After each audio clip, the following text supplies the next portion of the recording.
the lecture. So tonight we're going to be talking about this chapter from the book Living Spring called What Shall I Do? And we know that Living Spring is a collection of books that were dictated by Emmanuel. And basically what Emmanuel does is that he chooses one small verse of the New Testament. I keep going Old Testament, and there are a few from the Old Testament, but it's mostly New Testament, and the Acts of the Apostles as well. And from that small verse, he develops the content and is able to unveil all that information and creates a whole chapter, basically explaining to us what exactly was the message and what exactly we needed to understand so we can apply in our day-to-day. We're going to start by reading the chapter, and this specific verse is in Paul in Acts chapter 22, verse 10. Thousands of people approach the gospel for the inveterate worship of the self-indulgence. How can I stay in control? Some ask.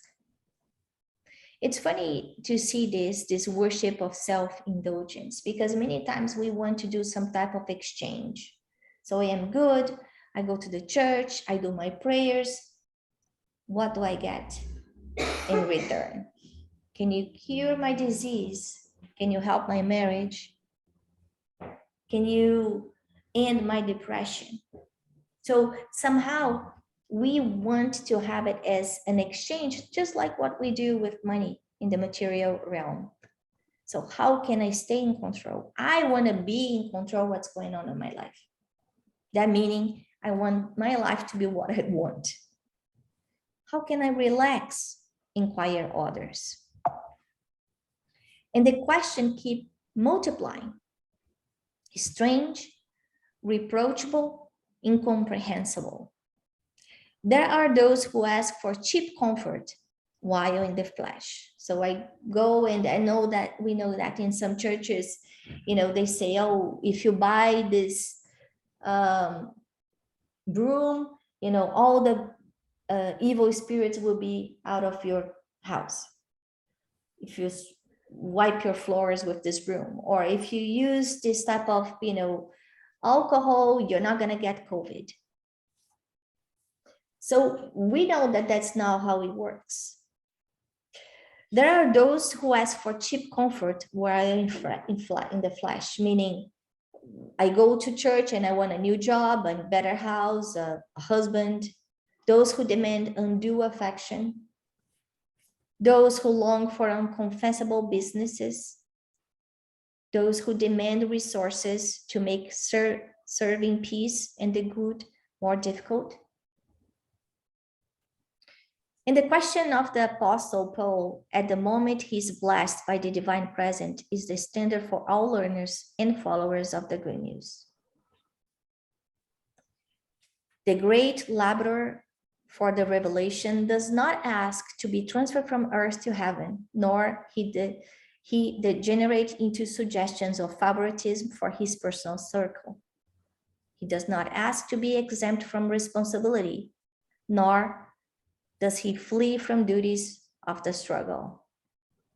And this is very important because we're going to go back to Acts and see what exact moment that was. So when we think about the favoritism in terms of the exempt of responsibility or running away, that could have happened with Paul. But instead, what he does is that he asks, what shall I do? He asked Jesus, grasping the importance of the effort for which he would be responsible. And the master tells him to get up and sow light and love through selfishness. If you have been called to faith, do not ask the divine guide for privileges and benefits that may justify your remaining in spiritual stagnation. This final paragraph. It's so deep into us because how many times we do that, right? Everything that we go through are opportunities of learning, that there is a reason why we have to experiment that. Some of them were choices that we made in this life. Some of them were choices that we made in previous lives. But if we not go through, that means that we will not be evolving. So with the Lord, let us seek endeavor that his infinite goodness has reserved for us, and let us proceed triumphantly towards our sublime renewal.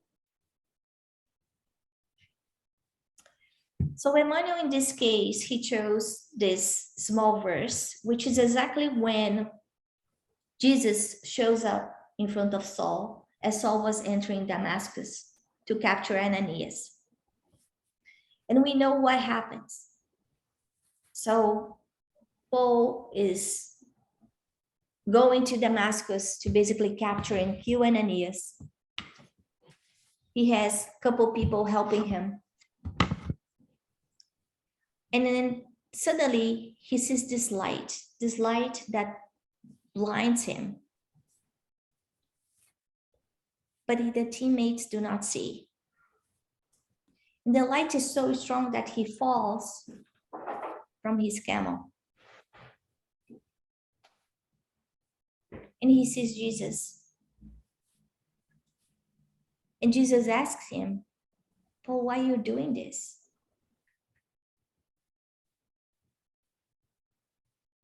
Paul didn't answer that question. The only thing that he doesn't try to explain, no, but that's what I learned. I'm a Hebrew.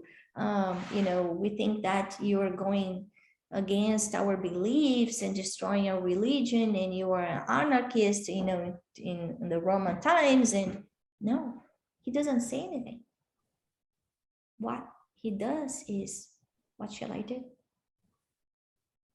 So immediately at that moment, that ultimate encounter, instead of justifying all his mistakes, and we know that he was a very proudful man with a lot of knowledge and power and money at that time. It's hard to imagine someone bringing up to these days, being able to do that, put all that pride, fame, name, money, history, future, put that all in the back, throw it all away, and say, what do you want me to do? He's asking, what do you want me to do, to the man that he was so forcefully trying to kill all the followers. We know that Paul was a very passionate man. If he had such a big desire to do things right, he was in the wrong direction, but his desire was true, to do it right. And at the moment that he finds out that he's in the wrong direction, he doesn't ask for any favors. He doesn't run away. He doesn't bury himself in guilt. He doesn't give any explanations or excuses. He stands up and go and do what Jesus was asking him to do. So for those who do not know, there's this beautiful book called Paul and Stephen that basically talks about the journey that from Saul to Paul. And it took a while until Saul changed his name. It was just, many years after Saul met Jesus that his name really changed to Paul. But was that encounter that he changed from persecutor to apostle. At that moment in his life, he was able to disregard the goals, the purpose that he had before, which was basically to kill and decimate all the Christians, to something new, as he learned that he's in the wrong direction. If we bring that to today, imagine that we have to leave behind everything we believe, everything we have, everything we are, who we are. People will call us crazy, probably. And that's exactly what happened with him. We will probably lose our friends. Well, that happened with him too. Some of us would be rejected by our families. Yeah, that happened with him too. We'll lose our jobs, right? Because it's a different purpose. Yeah, that happened to him too. So from a very rich, powerful man, he became no one. No one for everyone. Actually, not no one really. He was hated by both sides. Suddenly he was hated by all the Jewish people, all the Hebrews, because they saw him as a traitor.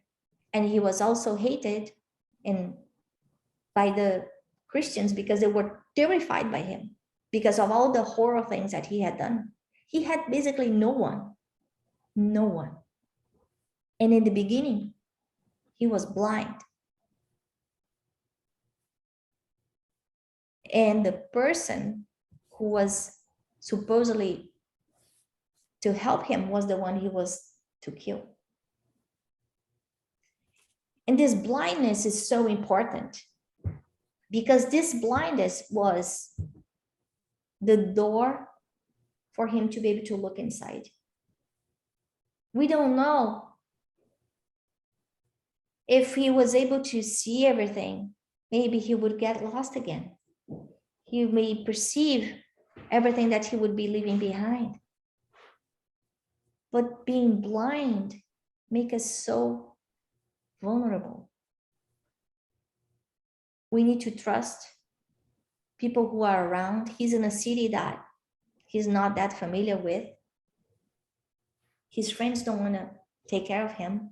So he needs to rely on that one that he was supposed to kill before.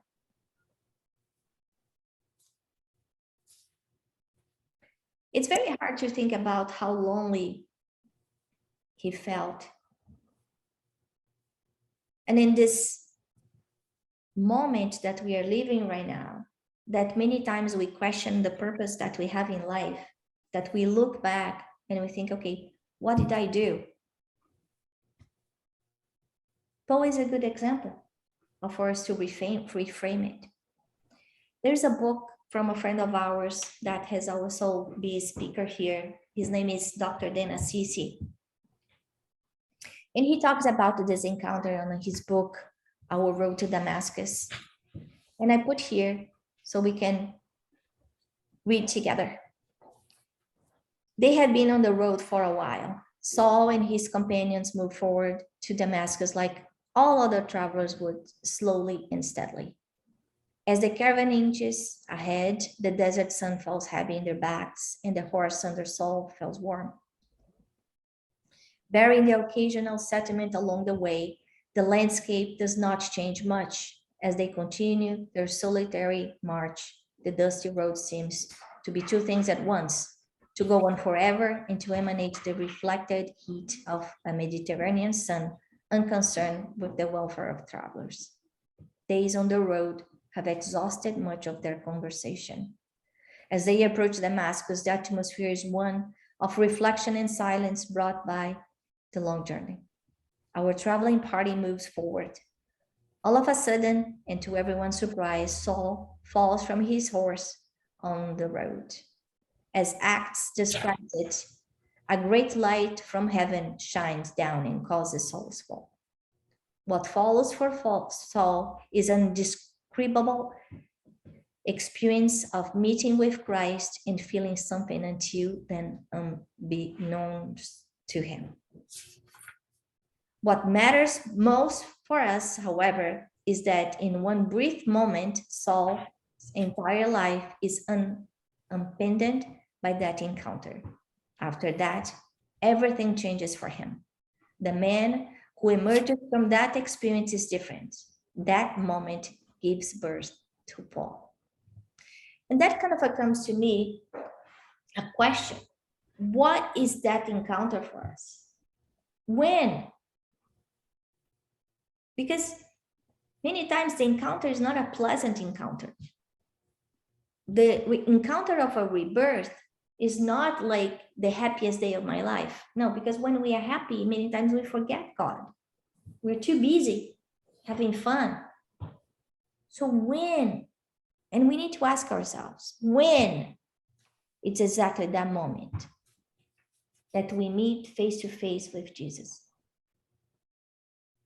That our hopes are all thrown away. And then we realize that we are going to the wrong direction and we need to change. And we frame our lives. And then do we ask, what shall I do? What do we say?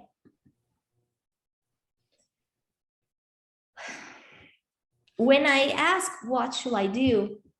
I put myself as the child, as the learner, as the beginner, as the apprentice to something bigger than I am.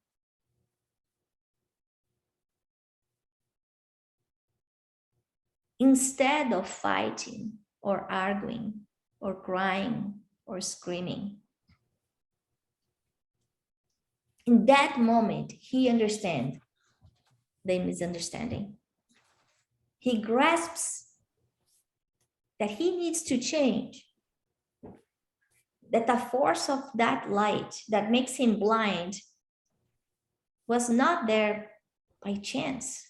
How did he know that he was at that place at that time to do what he was exactly going to do? And sometimes that present, that moment is with something that we want so much.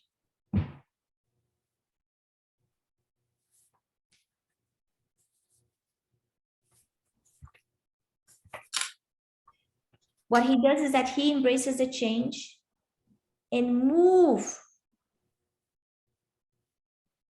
to the unknown future. He left everything behind, which is not usually something that happens with all of us, right? Many times we need to change, but we apparently have to leave everything behind. Jesus is not asking us to go to a circus like, 2000 years ago, or to become Paul.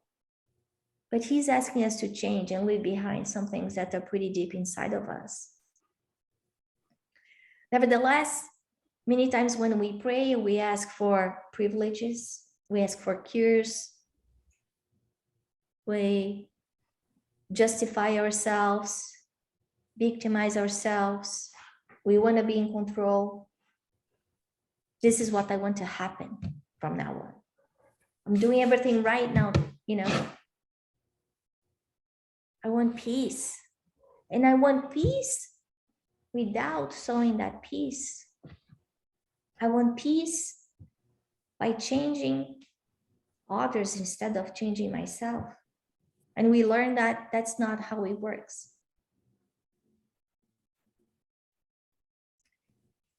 And I put the picture of the butterfly, just thinking about the change that this insect has to go through, the pain, the experience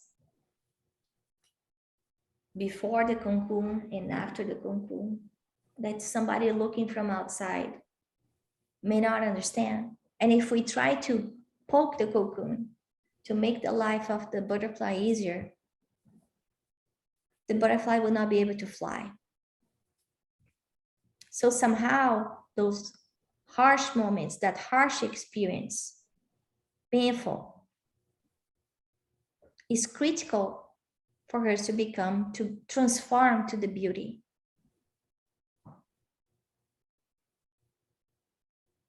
The same beauty that exists inside of us. So many times the experiences that we go through, the painful ones, usually are the ones that we need to ask ourselves, what is this for? What do I need to learn? What do I need to learn from this? How is this experience transforming me into a butterfly? Beautiful butterfly.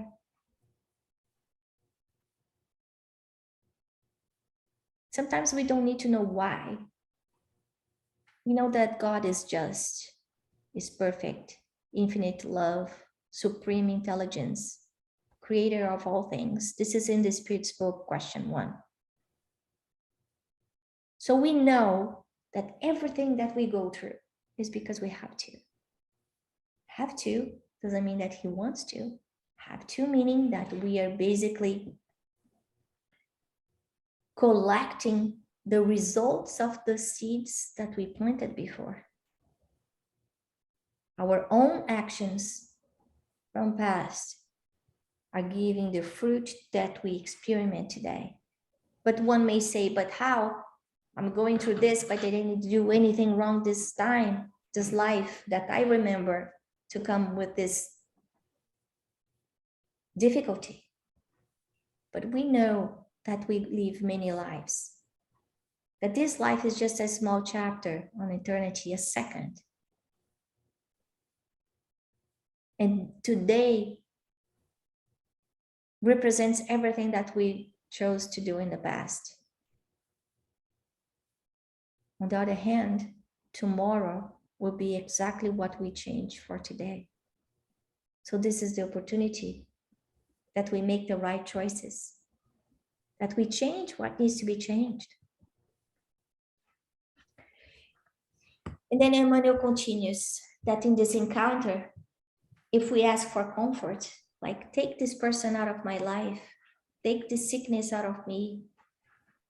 If we demand undue affection, help me find this in that person. If we long for inconfessable businesses, if we demand resources, I want a house.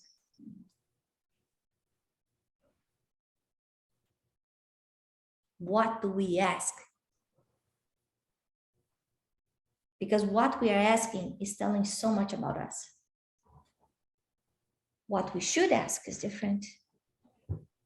We can ask for courage, for peace, for hope, for having a strong will, to wisdom.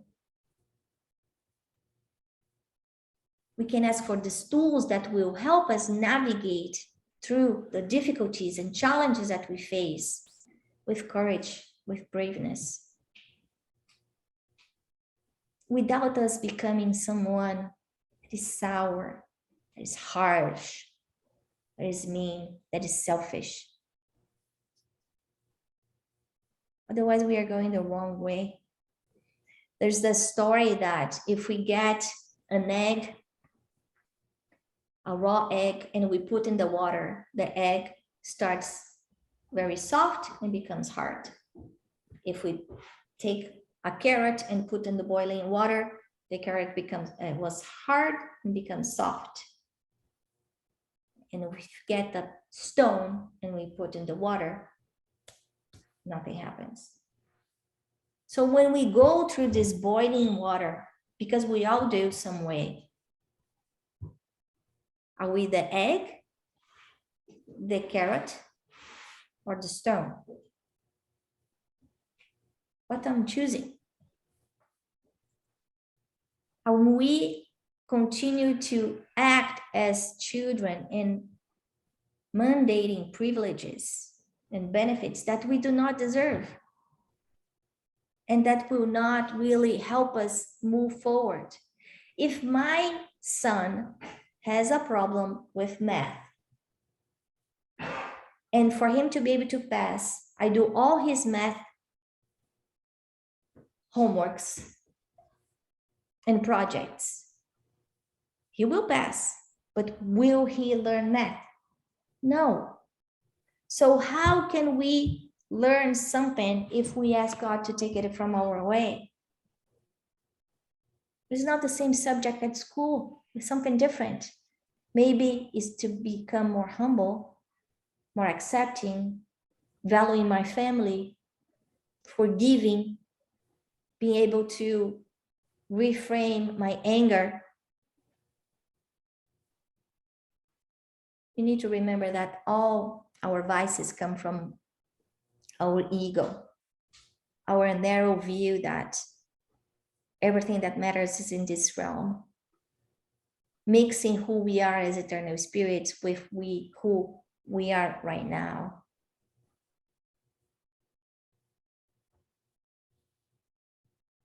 As eternal spirits, as I said, this life is just a second. It's a second in eternity.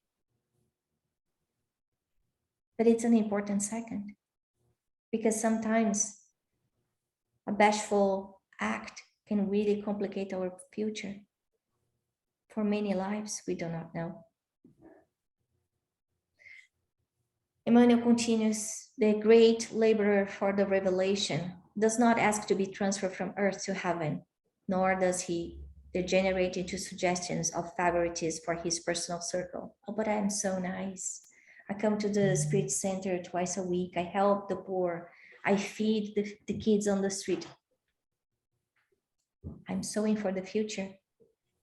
My future will be better if I'm doing that with the right will of being nice and good, doing the right thing.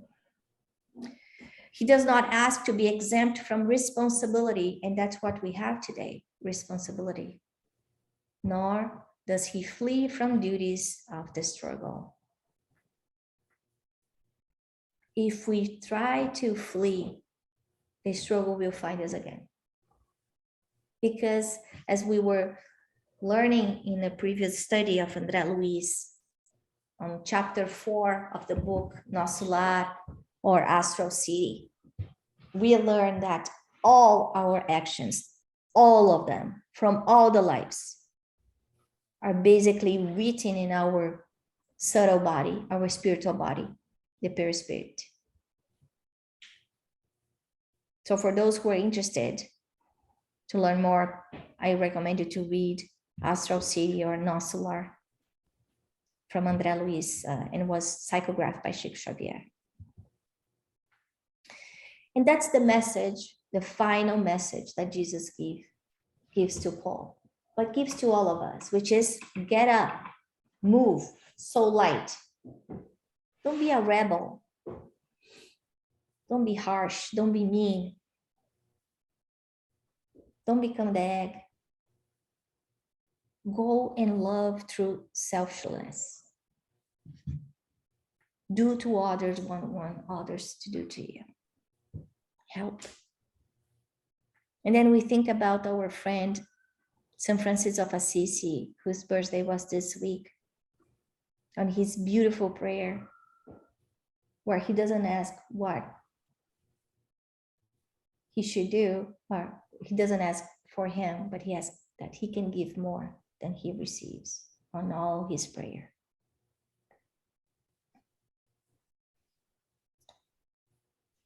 So the message that Emmanuel is giving us, that do not give up. There is an opportunity for growth on everything that we live, that we are never alone, even when we think that we are alone. Paul was never alone in no moment. If we always need, in the moment that we need help, we just need to pray, and the help will come. And the third thing is the sowing of light, serving others, seeding love, good deeds is good for us, and is good for the ones around us. And as I already said in the past, we can count the number of seeds inside an apple, but we cannot count the number of apples inside the seed. So it's important for us to know that those seeds will be planted in various ways and will grow as strong trees. And those trees will provide shadow and food and flower and perfume for many people, just like what Saul did. I bet that Saul didn't know what he was supposed to do. That's why he asked. He was probably afraid of his future, but he went through anyway. So do not give up.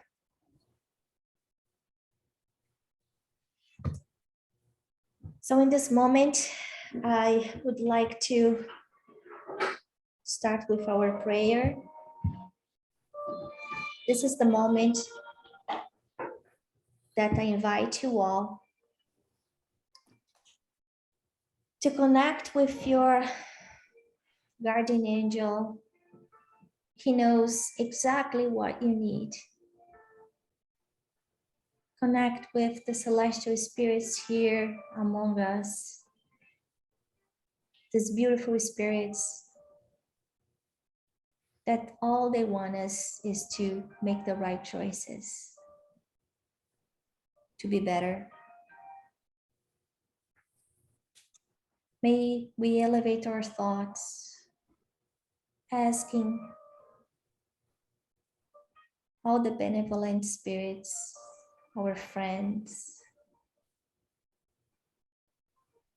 that in this moment a beam of light may open, uniting all of us with the higher spheres.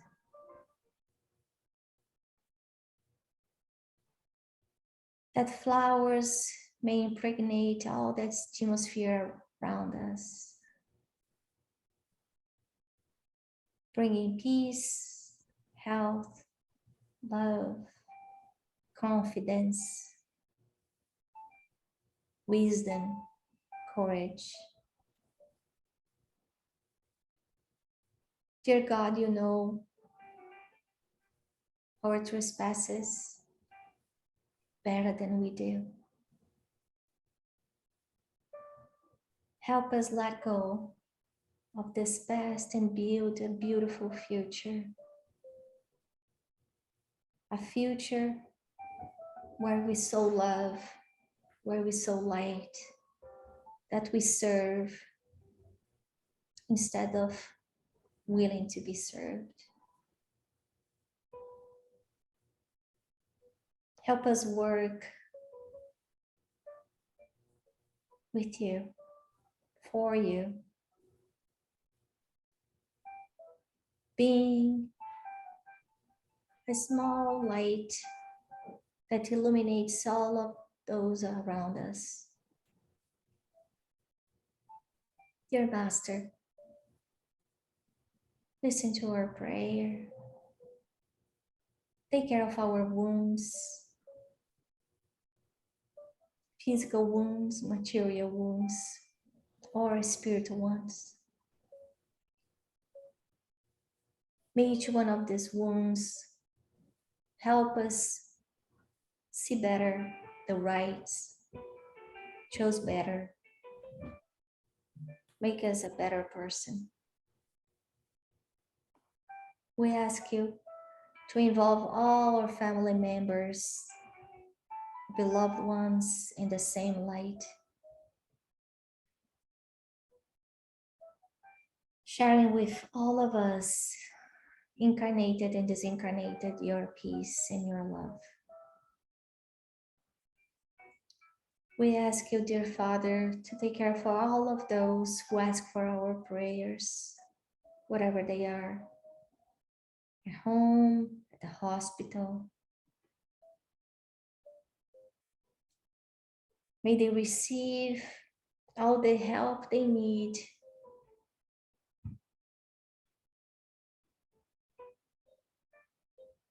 May they feel supported, loved, and strengthened. And finally, dear God, we ask you to bless our water, putting in it all the energy that we need to have a peaceful week. Amen. Thank you, everyone. We ask you, have a good night. Thank you, Anna. Good night. Bye. Bye-bye. Thank you. Thank you.